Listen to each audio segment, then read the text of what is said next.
మీ జీవితంలో మీరు ఇంతకుముందు ఎప్పుడైనా సరే దీన్ని చూసారా? చూసి ఉండే అవకాశాలు చాలా తక్కువ. ఇదేదో ట్రెజర్ హంట్ మూవీలో కనిపించే ఒక విచిత్రమైన వస్తువులా అనిపిస్తుంది. కానీ ఆశ్చర్యకరమైన విషయం ఏమిటంటే ఇది నిజంగానే ఉంది.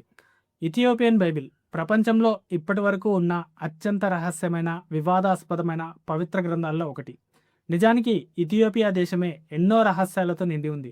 ఇప్పటికీ పూర్తిగా సమాధానం దొరకని మిస్టరీలు ఎన్నో ఆ దేశాన్ని చుట్టుముట్టి ఉన్నాయి. అయితే అది వేరే వీడియోలో మాట్లాడుకుందాం. ఇథియోపియా ప్రపంచంలోని అత్యంత ప్రాచీన నాగరికతల్లో ఒకటి. అంతేకాదు, ఆఫ్రికాలో వలస పాలనకు పూర్తిగా లొంగని ఏకైక దేశంగా కూడా ప్రసిద్ధి చెందింది.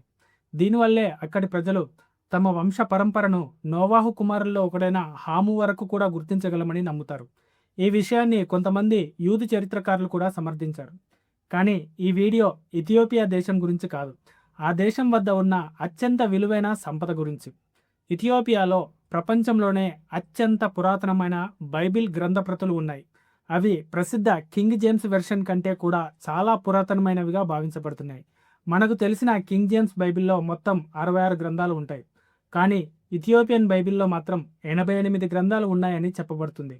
ఇతర క్రైస్తవ సంప్రదాయాల్లో కనిపించని అనేక గ్రంథాలు కూడా ఇందులో ఉన్నాయి. ఇందులో పాత నిబంధన, క్రొత్త నిబంధన మాత్రమే కాదు, ప్రపంచంలో చాలామందికి ఎప్పుడూ తెలియని కొన్ని ప్రాచీన గ్రంథాలు కూడా ఉన్నాయి. ఈ విషయాన్ని మరింత ఆసక్తికరంగా మార్చేది ఇంకో అంశం.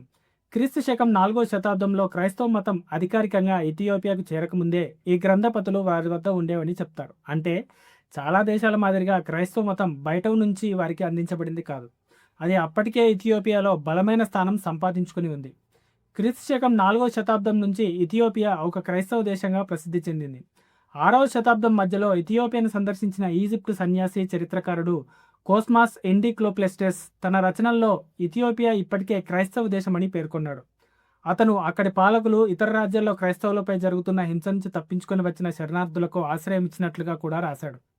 ఇథియోపియాలోని కొన్ని తెగలు సుమారుగా 3500 సంవత్సరాలుగా క్రైస్తవ దేవుణ్ణి ఆరాధిస్తున్నారని అక్కడ సాంప్రదాయాలు చెప్తున్నాయి. ప్రపంచంలో అత్యంత పురాతన నగరంగా కొనసాగుతున్న సంఘటిత క్రైస్తవ సంఘం రోమన్ క్యాథలిక్ చర్చ్ మాత్రమే కాదు, ఇథియోపియా ఆర్థడాక్స్ టెవహెడో చర్చ్ కూడా అని చాలామంది చరిత్రకారులు పేర్కొంటారు. ఇథియోపియా ప్రపంచంలో ఇప్పటి వరకు కనుగొనబడిన అత్యంత ప్రాచీనమైన చిత్రాలతో అలంకరించబడిన క్రైస్తవ గ్రంథాల్లో ఒకదాన్ని కలిగి ఉంది. ఇది గాస్పెల్లోని ఒక భాగం. ప్రాచీన ఇథియోపియన్ భాష అయినటువంటి గీజ్లో రాయబడింది. 2010లో ఇథియోపియాలోని ఒక ఎత్తైన పర్వత శిఖరంపై ఉన్న మఠంలో ఇది కనుగొనబడింది. ఇథియోపియాకు చెందిన పవిత్ర గ్రంథమైన కేబ్రా నగస్త ప్రకారం క్రీస్తు పూర్వం 10వ శతాబ్దంలో ఇథియోపియా రాణి, బైబిల్లో ప్రసిద్ధి చెందిన షేబా రాణి జెరూసలేంకు వెళ్లి జ్ఞానవంతుడైన రాజు సొలొమోను వద్ద సలహా కోరింది. షేబా రాణి యెరూషలేంను సందర్శించిన విషయం బైబిల్లో కూడా నమోదు చేయబడింది. కానీ బైబిల్లో చెప్పని ఒక విషయాన్ని కేబ్రా నగస్త్ వివరిస్తుంది. దాని ప్రకారం షేబా రాణి మరియు సొలొమోన్ రాజుకు ఒక కుమారుడు జన్మించాడు. అతని పేరు మెనెలిక్. షేబా రాణి ఆ బాలుడిని తిరిగి ఇథియోపియాకి తీసుకువెళ్లి ఇతడినే ఇథియోపియాకు మొదటి చక్రవర్తిగా నియమించిందని ఈ సాంప్రదాయం చెప్తుంది.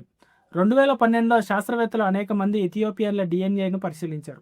ఆ పరిశోధనలో సుమారుగా 3000 సంవత్సరాల క్రితం మధ్యప్రాచ్య ప్రాంతాలైనటువంటి ఇస్రాయేలు, సిరియా లేదా ఈజిప్టుకు చెందిన ప్రజలు ఇథియోపియా ప్రజలతో కలిసి ఉన్నట్లు సూచించే కొన్ని జన్యు ఆధారాలు కనిపించాయి. ఈ పరిశోధనను కొందరు షేబా రాణి కథకు అనుకూలంగా ఉన్నట్లుగా సూచిస్తారు. అయితే ఈ ఆధారాలు కథను పూర్తిగా నిరూపించవని కూడా గుర్తుంచుకోవాలి. ఇన్ని చారిత్రక విశేషాలు ఉన్నప్పటికీ కూడా ఇథియోపియన్ బైబిల్ను ప్రపంచంలోనే చాలా క్రైస్తవ సాంప్రదాయాలు తమ అధికారిక బైబిల్ పుస్తకాలలో భాగంగా అంగీకరించలేదు. ఆశ్చర్యకరమైన విషయం ఏమిటంటే అదే క్రైస్తవ విశ్వాసానికి చెందిన ఎంతోమంది విశ్వాసులు కూడా ఇథియోపియన్ బైబిల్ గురించి ఎప్పుడూ వినలేదు. ఎందుకు? దానికి సమాధానం తెలుసుకోవాలంటే ముందుగా మనం బైబిల్ చరిత్రలోకి కొద్దిసేపు ప్రయాణించాలి. ఈరోజు మన చేతిలో ఉన్న బైబిల్ ప్రారంభ క్రైస్తవ కాలంలో ఉన్న రూపంలో లేదు. ఆ కాలంలో బైబిల్కు సంబంధించిన అనేక గ్రంథాలు, ప్రతులు, వివిధ వ్యాఖ్యానాలు, భిన్నమైన సంప్రదాయాలు ఉండేవి. మొదట బైబిల్ గ్రంథాలు ప్రధానంగా హీబ్రూ భాషలో వ్రాయబడ్డాయి. ఆ తర్వాత వాటిని ఇతర భాషల్లోకి అనువదించడం ప్రారంభమైంది. మొదటి ముఖ్యమైన అనువాదాల్లో ఒకటి సెయింట్ జెరోమ్ చేసినది. ఆయన హీబ్రూ భాష నుంచి లాటిన్ భాషలోకి అనువదించి క్రీస్తు శకం 400 ప్రాంతంలో వల్గేట్ అనే ప్రసిద్ధ బైబిల్ సంచికను రూపొందించాడు. ఇప్పటికీ అది లాటిన్ బైబిల్కు అత్యంత ప్రామాణికమైన సంచికగా పరిగణించబడుతుంది. ఆ వల్గేట్లో 39 పాత నిబంధన గ్రంథాలు, 27 క్రొత్త నిబంధన గ్రంథాలు ఉండేవి. అప్పట్లో దాన్ని సాధారణంగా హీబ్రూ బైబిల్ అని కూడా పిలిచేవారు.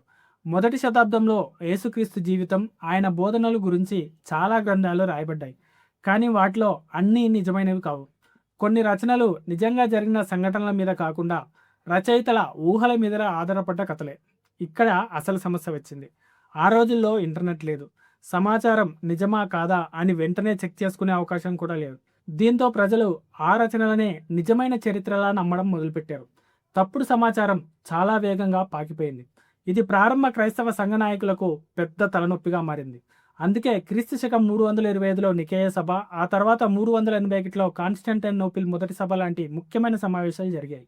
ఈ సమావేశాల్లో క్రొత్త నిబంధనలో ఏ గ్రంథాలు అధికారికంగా ఉండాలనే విషయంపై చర్చించారు. ఒక గ్రంథాన్ని పవిత్ర గ్రంథంగా గుర్తించాలంటే కొన్ని ప్రమాణాలు పెట్టారు. మొదటిగా ఆ గ్రంథాన్ని యేసు శిష్యుల్లో ఒకరు లేదా యేసును ప్రత్యక్షంగా చూసిన వ్యక్తి లేకపోతే వారి సమకాలీన సాక్ష్యాల ఆధారంగా రాసి ఉండాలి. రెండవది, ఆ గ్రంథం మొదటి శతాబ్దంలోనే రాసి ఉండాలి. మూడవది, దాని బోధనలు అప్పటికే అంగీకరించబడిన ఇతర గ్రంథాలకు విరుద్ధంగా ఉండకూడదు. ఇలా చాలా గ్రంథాలను పరిశీలించి కొన్ని మాత్రమే అధికారిక క్యానన్లో చేర్చారు. కాలక్రమేణా బైబిల్ రూపంలో ఇంకొన్ని మార్పులు కూడా జరిగాయి. అయితే వాటిలో చాలా ప్రభావం చూపిన మార్పుల్లో మాత్రం ఒకటి England Raju king James I పాలనలో జరిగింది. సెయింట్ జెరోమ్ తయారు చేసిన వల్గేట్ అప్పటికే 500 సంవత్సరాలకు పైగా వాడుకలో ఉన్నప్పటికీ 1600 నాటికి చాలా రకాల బైబిల్ అనువాదాలు బయటికి వచ్చాయి. వాటిలో పదాల తేడాలు, భావాల తేడాలు ఉండడంతో ప్రజలు కాస్త గందరగోళానికి గురయ్యారు. ఈ విషయం రాజు జేమ్స్కు ఆందోళన కలిగించింది. దేశంలో మతపరమైన విభేదాలు తగ్గాలని, ఒకే విధమైన అధికారిక ఆంగ్ల బైబిల్ ఉండాలని ఆయన అనుకున్నాడు. అప్పటి వరకు వాడుతున్న కొన్ని అనువాదాల్లో తప్పులు ఉన్నాయని కూడా కొంతమంది పండితులు రాజుకు తెలియజేశారు. దాంతో రాజు జేమ్స్ ఒక పెద్ద ప్రాజెక్టు మొదలుపెట్టాడు. మొత్తం 47 మంది పండితులను ఎంపిక చేసి వారిని 6 బృందాలుగా విభజించాడు. ప్రతి బృందం బైబిల్లోని వేర్వేరు భాగాలను చూసుకుంటూ దాదాపు 7 సంవత్సరాల పాటు పనిచేసింది. వాళ్ళు పాటించాల్సిన కఠినమైన నియమాలు కూడా పెట్టారు.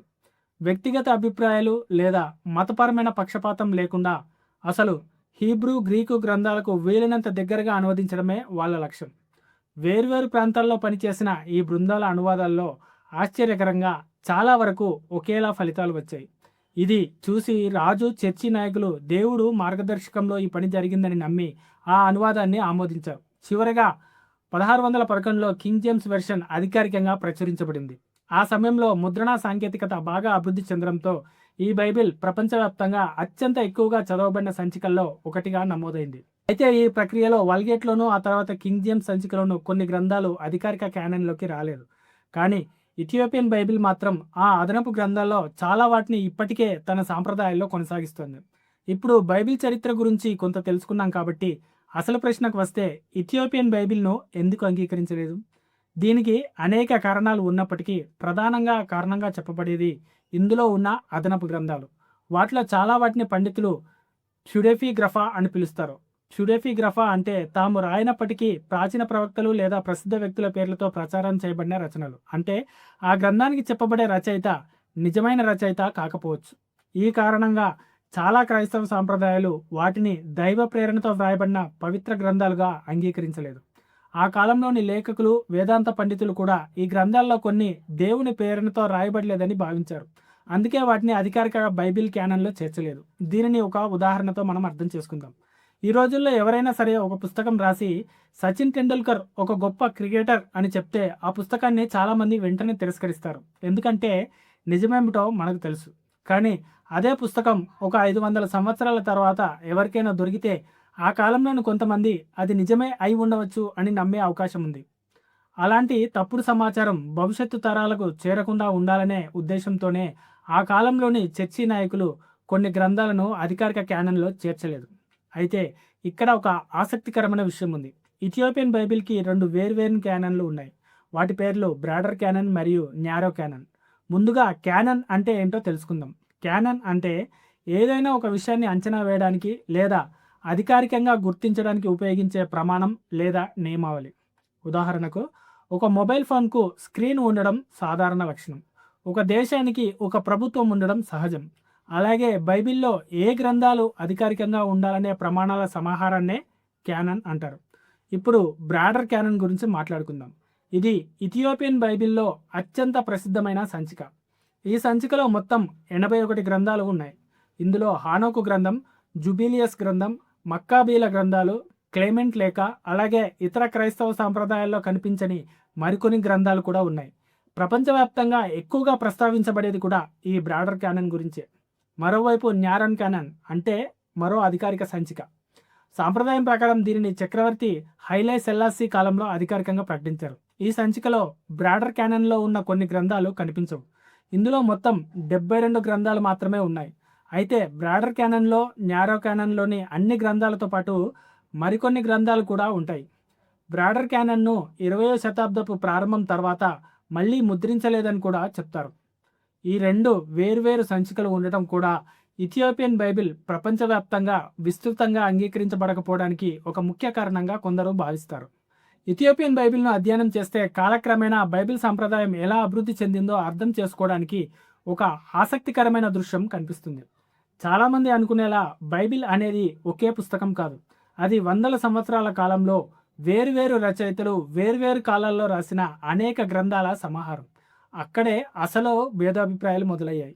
వేరువేరు క్రైస్తవ సంప్రదాయాలు తమ వేదాంతపరమైన అవగాహనల ఆధారంగా కొన్ని గ్రంథాలను అధికారికంగా అంగీకరించగా మరికొన్నిటిని అంగీకరించలేదు. ఈరోజు మనకు తెలిసిన బైబిల్లోని చాలా గ్రంథాలు 4-5 శతాబ్దాల్లో అధికారిక రూపాన్ని పొందాయి. కానీ అప్పటికే ఇథియోపియాలో క్రైస్తవ విశ్వాసం యూరోప్ మరియు మధ్యధరా ప్రాంతాల్లో అభివృద్ధి చెందిన క్రైస్తవ సంప్రదాయాల నుంచి కొంత భిన్నమైన దిశలో కొనసాగడం ప్రారంభించింది. ఆ తేడాలు ఇప్పటికీ కూడా కొనసాగుతున్నాయి. ఇథియోపియన్ బైబిల్కు క్యాథలిక్ మరియు తూర్పు ఆర్థడాక్స్ బైబిళ్లతో అనేక పోలికలు ఉన్నాయి. అయితే ఇందులో పాత నిబంధనకు చెందిన కొన్ని అదనపు గ్రంథాలు కూడా ఉన్నాయి. చరిత్రకారుల అభిప్రాయం ప్రకారం వాటిలో చాలా పుస్తకాలు పాత నిబంధన చివరి కాలంలో అంటే క్రీస్తు పూర్వం చివరి కొన్ని శతాబ్దాల్లో రచించబడ్డవిగా భావిస్తారు. అదేవిధంగా క్రొత్త నిబంధన పూర్తయిన తర్వాత కూడా ఇథియోపియన్ సాంప్రదాయానికి సంబంధించిన కొన్ని రచనలు చేర్చబడ్డాయి. ఆ గ్రంథాలు ముఖ్యంగా ఇథియోపియన్ చర్చి చరిత్ర, ఆచారాలు మరియు నిర్మాణం గురించి వివరిస్తాయి. ఇథియోపియన్ బైబిల్ ప్రపంచవ్యాప్తంగా అంతగా ప్రసిద్ధి చెందకపోవడానికి మరొక కారణం దాని భాష. ఈ బైబిల్ ప్రాచీన ఇథియోపియన్ భాష అయినటువంటి గీజ్లో రాయబడింది. ఈ భాషను చదవగలిగే వారు చాలా తక్కువ. అలాగే చాలా కాలం పాటు ఇతర భాషల్లో అనువాదాలు కూడా అందుబాటులో లేకపోవడం వల్ల ఇథియోపియాకు వెలుపల ఈ గ్రంథం గురించి చాలామందికి తెలియలేదు. మూడవ కారణం మరింత వివాదాస్పదమైంది. అది రాజకీయాలు మరియు అధికారిక పోరాటం. కొంతమంది చరిత్రకారుల అభిప్రాయం ప్రకారం ప్రారంభ క్రైస్తవ యుగంలో రోమన్ సామ్రాజ్యంలోని కొందరు పాలకులకు ప్రధానంగా రాజకీయ స్థిరత్వమే ముఖ్యం. వారి అభిప్రాయాలకు సరిపోని కొన్ని గ్రంథాలు అధికారిక క్యానన్లోకి రాలేదని కొందరు వాదిస్తారు. అయితే ఈ విషయంపై చరిత్రకారుల మధ్య పూర్తి ఏకాభిప్రాయం లేదు. మరికొందరి కథనం ప్రకారం అధికారికంగా అంగీకరించని కొన్ని గ్రంథాలను నాశనం చేయాలని ఆదేశాలు వచ్చినప్పుడు కొంతమంది యాజకులు వాటిని దాచిపెట్టారని చెప్తారు. అలాంటి కథనాలనే కొందరు తరువాత డెడ్ సీ స్క్రోల్స్ కనుగొనబడిన సంఘటనతో అనుసంధానిస్తారు. అయితే ఈ రెండు విషయాలకు నేరుగా సంబంధం ఉందని నిర్ధారించే స్పష్టమైన చారిత్రక ఆధారాలు ఇప్పటి వరకు లేవు. అందుకే ఈ అంశాన్ని చరిత్రలో ఉన్న ఒక అభిప్రాయంగా మాత్రమే చూడాలి. ఇటీవల కాలంలో మాత్రం ఇథియోపియన్ బైబిల్పై ప్రపంచవ్యాప్తంగా మళ్ళీ ఆసక్తి పెరుగుతుంది. ఈ గ్రంథంలో ఉన్న ప్రత్యేకత ఏమిటి, ఇందులో ఉన్న అదనపు గ్రంథాలు ఏం చెప్తున్నాయి అనే ప్రశ్నలకు సమాధానాలు వెతికే ప్రయత్నాలు ఇప్పటికే జరుగుతూ ఉన్నాయి.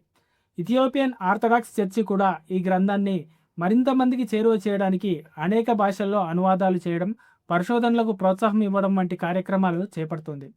ఒక విషయం మాత్రం నిజంగా ఆశ్చర్యకరమైనది. ముస్లిం దండయాత్రలు, ఇటలీ దాడులు, 1930లో జరిగిన అగ్ని ప్రమాదాలు ఇలాంటి ఎన్నో విపత్తులను ఎదుర్కొన్నప్పటికీ ఈ ప్రాచీన బైబిల్ ప్రతులు ఇప్పటికీ మన ముందున్నాయి. అందుకే ఇథియోపియన్ బైబిల్ చరిత్ర, విశ్వాసం, సాంప్రదాయం, పరిశోధన, వివాదం ఈ అన్నిటి మధ్య నిలిచిన ప్రపంచంలోని అత్యంత ఆసక్తికరమైన పవిత్ర గ్రంథాల్లో ఒకటిగా ఇథియోపియన్ బైబిల్ ఇప్పటికీ కూడా చర్చకు వస్తూనే ఉంది. ఈ వీడియోపై మీ అభిప్రాయం ఏమిటి, ఇథియోపియన్ బైబిల్ గురించి మీ యొక్క అభిప్రాయం ఏమిటి నా కామెంట్లో తెలియజేయండి. అలాగే మీరు కనుక మొట్టమొదటిసారి మా ఛానల్కి వస్తే సబ్స్క్రైబ్ చేసుకోండి. ఇలాంటి విలువైన వీడియోలు మిస్ కాకుండా ఉండడానికి బెల్ ఐకాన్ నొక్కి పెట్టండి. మరొక మంచి వీడియోతో మళ్ళీ కలుద్దాం.